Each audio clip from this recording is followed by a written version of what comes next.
That's Nick. And that's Joseph. And today we're here to talk about The Fabulous Four, the fifth film directed by Jocelyn Moorhouse, which Bleecker Street is releasing July 26th, 2024. Do you know a Jocelyn Moorhouse film? Yeah, many. She's an Australian filmmaker who was, or probably still is, I believe, married to P.J. Hogan, who directed Mariel's Wedding. Kind of in the 90s, her career was flourishing as a director after Proof, How to Make An American Quilt, starring Winona Ryder, amongst several other people, including Dr. Maya Angelou.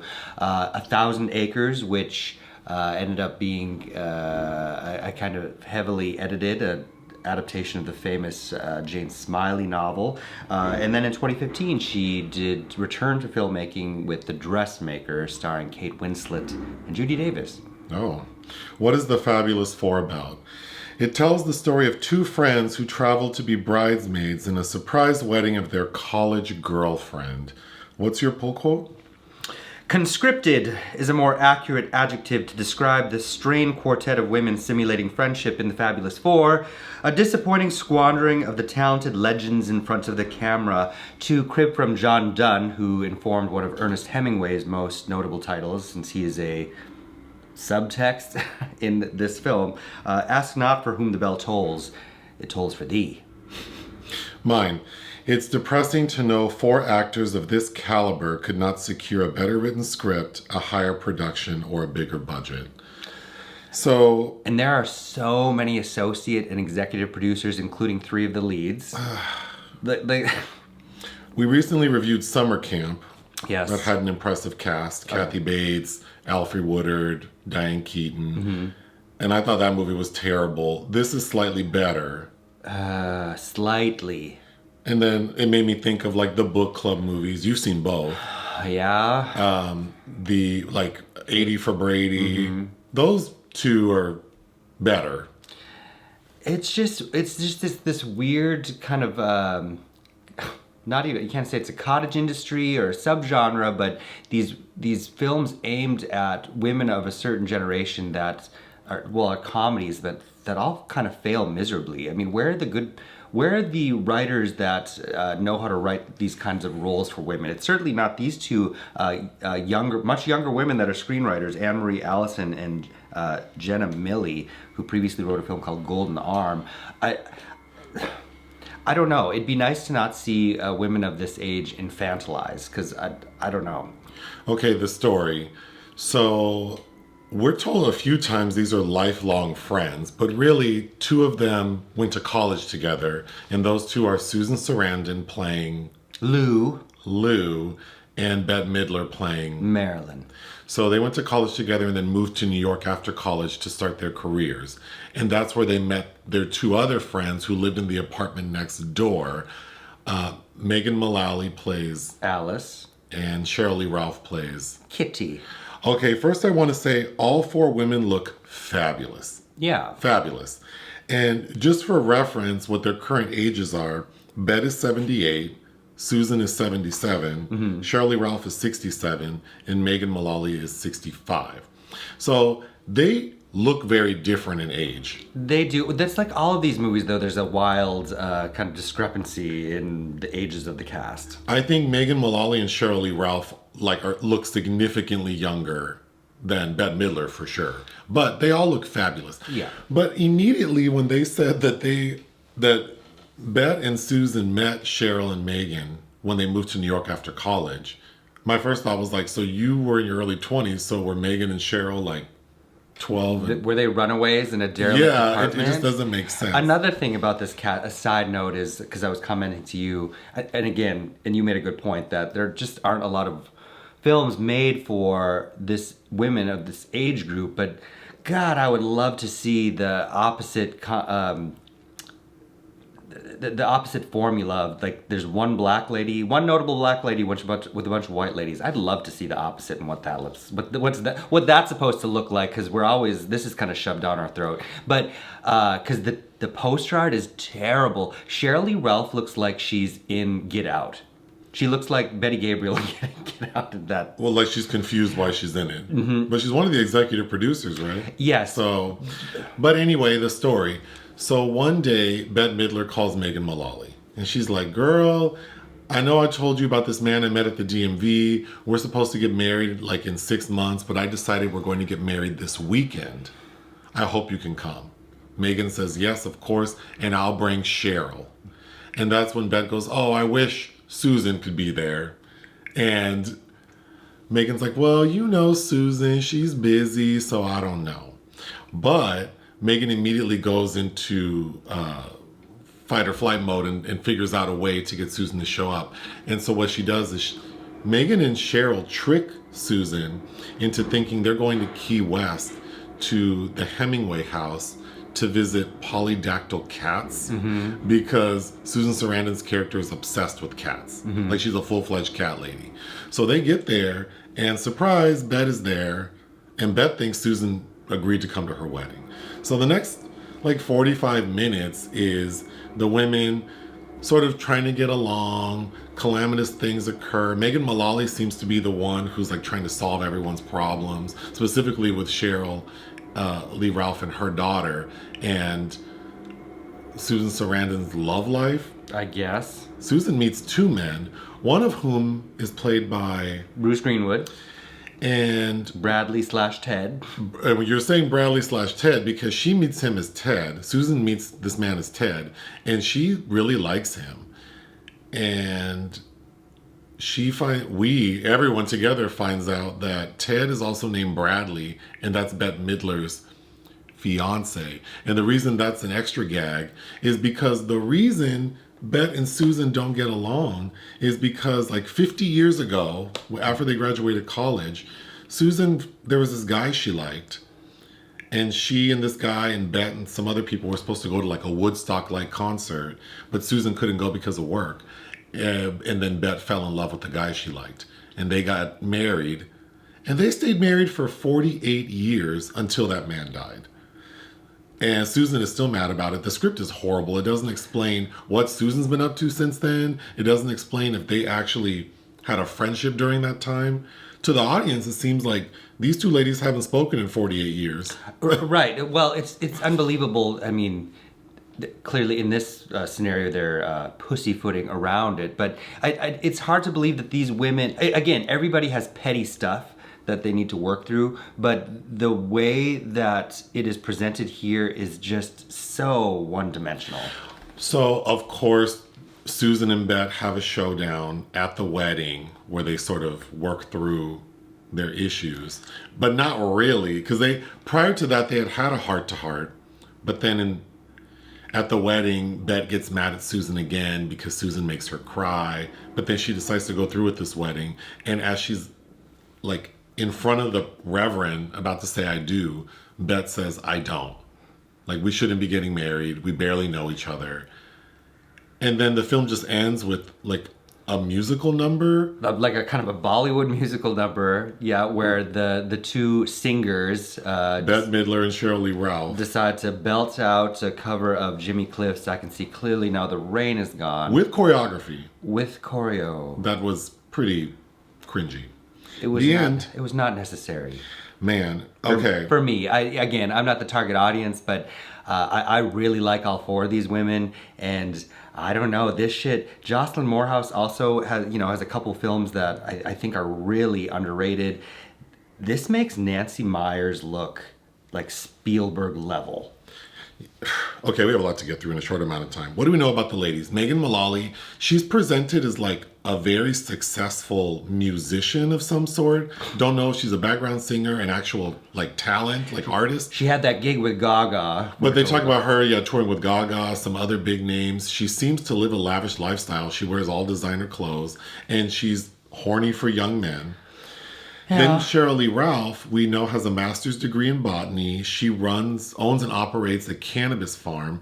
She has a daughter who is like ultra religious and homophobic. Which has been spurred because she was left by her man. And Sheryl Lee Ralph's grandson has gone missing. And then we find out it's because he's gay, his mother didn't accept him, and he's decided to move to Key West, which is where all the festivities are occurring. Like, what are the odds? Where all runaway gays go right to. And he's a stripper at some bar in Key West. And so there's him. They also call Sheryl Grandy. I had never heard that before. I mean... Instead of grandma. Or Goggett. But I mean, Goggett makes more sense to me than Grandy. Grandy. Because her name is not like, it doesn't rhyme with Andy or, like, I don't understand. Okay, then Susan Sarandon, she, after college, went to medical school, and now she's a very successful heart surgeon. And we don't know anything about her. We don't know if she's had any relationships in the past, but of course, like every movie with women of this age, it's like she has to have a man. And in this movie, she meets two men, Tom/Bradley, and then another guy who's a sailor, but also a doctor. Yes. And that's important because of what he asked her at the end of the movie. And then Bette Midler, we find out that she never graduated college. So we don't know what she's been up to the last 50 years, except that she married a man that broke up her friendship with Susan. That she never decided to confront. And that the way Bette Midler behaves, you would think she's rich, so don't know what she's been doing. It also does. So the only thing we learned about Marilyn is that she likes to dance on TikTok. Oh, yes, that's a huge thing I missed. And probably one of the more funny bits in the movie, because Bette Midler's character, I think, is really unlikable. I think all other three ladies have a moment or two that are genuinely funny. Bette has none. She's not funny, and then it's like she's crying. Well, first, when she tells Megan she's getting married, she's like, oh, I wish Susan could be there. I just miss her so much. And then when she sees Susan, she starts crying about her friend. She's lamenting the loss of this friendship.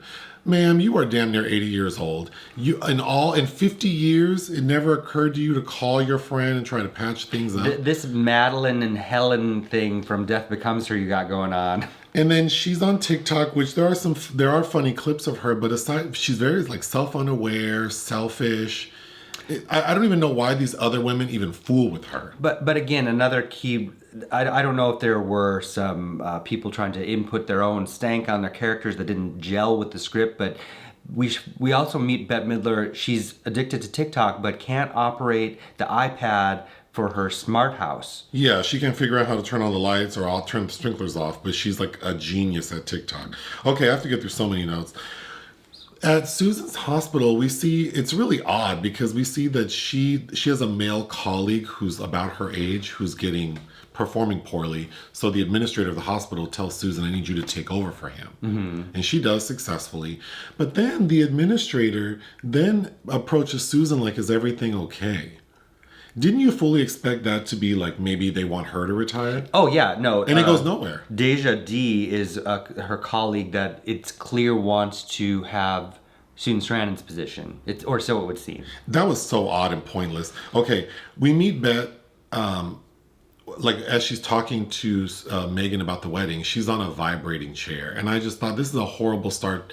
All of these movies that feature women of this age range where it's like, life is just, it's like those commercials where it's like you have to buy something to open a can because if you don't, you'll break the glass on the counter.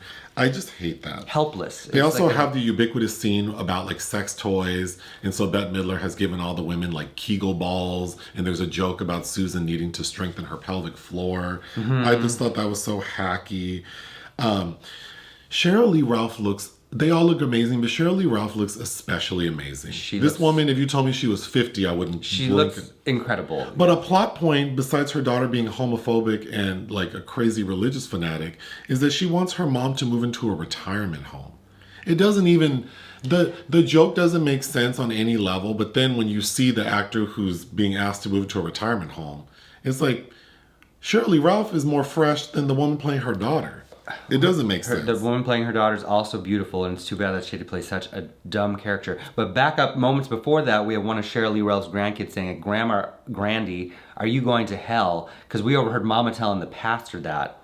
So stupid. And that when Sheryl Lee Ralph confronts her daughter about that, it gets eclipsed by something else. But it's like, wait a minute, you're out here telling people I'm going to hell. Well, speaking of that, Megan Mullally is saying we have to intervene because Bette's on TikTok. But you're also like a 65-year-old lady chasing young men, dressing like Billie Eilish with like jazzy hair color. Someone needs to get you too. Like what? Okay, the production. There are two moments in particular where they take the flight to Key West, where they're showing us, first of all, the set of the plane looks so fake, but then we get exterior shots of the plane that look ridiculous. Then there's a scene where the women, 3 of them, are parasailing that look so green screeny and fake. There's a car ride scene that's very green screen. And I don't think those scenes added anything to the film. They don't. It's like if you don't have the budget, despite all these producers, to do that, why can't you retool a script for something that costs a little less? But the parasailing or whatever that actually is that they're doing, is that what that's called? Yeah. That could be forgivable, but the exterior airplane, we don't need that. We can tell they're on a plane. We don't need to see a Sharknado-looking airplane in the sky. The plane ride was kind of funny because, well, there are a few things happen on it. Susan meets a group of 3 young people who are headed to Key West. And the 3 young people are everywhere the women go. It's insane. Then we find out that Megan was like, she's traveling with drugs in her vagina. I thought that was hacky. And then the plane has turbulence, but the way it's shot, it looks like the plane's hitting big potholes. It's so stupid. On a positive note, I will say Sarandon, who's kind of the straight man of the group, does a good job of showing what that I think is supposed to look like and how that could be used for comedic timing, because she has a couple good zingers. She does. As compared to Diane Keaton, who's in the similar position in the recent summer camp. Or what's the other Diane Keaton movie? The other Diane Keaton movie written and directed by a young woman. Mac and Rita. Ugh. Yeah, that was terrible too. Okay. We get a lot of like old stock photos of Bette Midler and Susan Sarandon. Because of course these women have had long, illustrious careers, so there's lots to pull from. But the photoshopping, I could do better. Y'all see this green screen behind me? I could do better. And a lot of the photos look like someone actually cut pictures out and like used like glue to there are several moments where we see photos of young Bette Midler and young Susan that looks so bad. Or a young Bette Midler with the man that she stole from Susan. It looks like someone took a stock photo of a male model and then put a picture of Bette Midler all sweaty from the rose and just stuck it next to him. They don't even look like they belong together. No. Okay, there's a really cringy scene at a wedding dress shop where Bette is like dancing, talking about she has gangster arms. She's asking them to do choreo at her wedding. So that horrible thing that we see at the end is, I guess, was planned. And then she's demonstrating it for them, and it's, yeah. There's a funny scene with Megan Mullally because Cheryl's daughter keeps calling her the religious fanatic, and Sheryl won't pick up, so Megan grabs her phone and answers the phone and says, "Hail Satan." That was good, but then we have suddenly the Christian daughter flies to Key West to find Sheryl because she thinks she's joined a devil cult. Oh, and then when she confronts her gay son, and it's like, this man is, everyone can see he's gay. So I just thought that was funny that he thinks he was like hiding something. Right, when did you come out? Also, how old are you? Okay. I still am so frustrated that Bette doesn't address the elephant in the room, which is you haven't talked to your friend in forever because she thinks you stole her man. And like, you invite her to your wedding and you don't try to hash that out. Why would this woman want to sit through your wedding when she thinks you stole her man? And then the entire movie, you don't ever really... Well, there are so many other ways that this kind of scenario could have worked or been made more funny or strengthened. Like the fact that these are grown adult women and that shit's in the past. But maybe Susan Sarandon's character has revenge on her mind. She wasn't even planning it, but she's in the situation. She's like, what if I could, pay her back? The first hour of the film, I think, was more tolerable, but then the beginning of the third act, we get a cameo from Michael Bolton. Ooh. And that's when the film goes to like 0.5 level. You said that it's looked like a commercial for some kind of medication. Yeah, some kind of dementia medication. It was terrible. It looks like we're about to be read the side effects of whatever's. Also, you said something funny that Michael Bolton looks like, well, I'm adding to it, that he looks like if Woody Harrelson were doing Ellen DeGeneres for Halloween. Yeah. He just looks like someone propped him up there. And then Megan Mullally gets up to sing. There are like 4 different singing moments in this movie. And she passes out on stage. And then they're like, is there a doctor in the house? And Susan Sarandon goes, I'm a doctor. And then says, I've always wanted to say that. You've been a doctor for like 50 years. Mm-hmm. These women are written like they're in their late 30s. Again, It's so It's weird. not speaking to their experiences, thoughts, or emotions that would seem logical. Ugh. Okay, we only have 1 minute left, but I don't think that how it ends with Bette deciding that she shouldn't marry this man. Like, she has the wherewithal to understand that, but couldn't reconcile her friendship with who they keep saying are like her lifelong friends. Seems so odd to me. I agree. And there are also 2 moments, again, old ladies doing drugs, isn't that funny? Where drug use is, the amount of drugs that Bette and Susan both separately consume. It's outrageous. They would be dead. And then we just see them like perfectly fine. A minute later, they're giving monologues. We have to we have to mention that the other man, the sailor who's a doctor, the reason it's important to mention he's a doctor is because he's only met Susan once on this weekend trip. Where she bungled it. They go out parasailing into the sky because of her, because his rope is not attached. Anyway, now that the wedding's ended, they're still gonna, like, they're all partying, and this man asks Susan Sarandon to move to Key West and work at his hospital so they can get to know each other. Again, these are 70-year-old plus people. It doesn't even make sense what they're proposing. Well, and if the men are proposing something ridiculous, that the women would not retort with something logical. And she just goes like, well, I don't know, but I could come back and like visit. Yeah, like maybe that's the way to get to know someone when you have an established career and money in the bank. Just take a few trips. I don't understand. And also, but it's just like, have you really not touched a man since you were jilted by a one-time And why lover? are we assuming she needs a man? The film didn't. It's just like Diane Keaton in the summer camp movie where they're trying to get her to get a man. This lady has not complained that she's not happy. Why are we trying to force a man down her throat? But then again, I don't know. This is a movie made by women, featuring a bunch of women who executive produced it. Right. So I guess it was good enough for them. I guess. I still think it's bad. What would you give? I'm in the Angelica Houston camp. I would want to be treated like a special old lady. Yeah. What would you give The Fabulous Four? 1.5. Yeah, I would give it 1.5 out of 5. This time next summer, a year from now, people are not going to... These are 4 legendary... Well, yeah, all 4 of them are... Academy Award winners, Grammy winners, Emmy Award winners on major... Sheryl Lee Ralph is currently in a critically acclaimed, highly successful primetime television show. Yeah. And this is the best that they could do for her. And this is what we did for her. Okay, we need to end this. Join us on Patreon and listen to our podcast. Bye.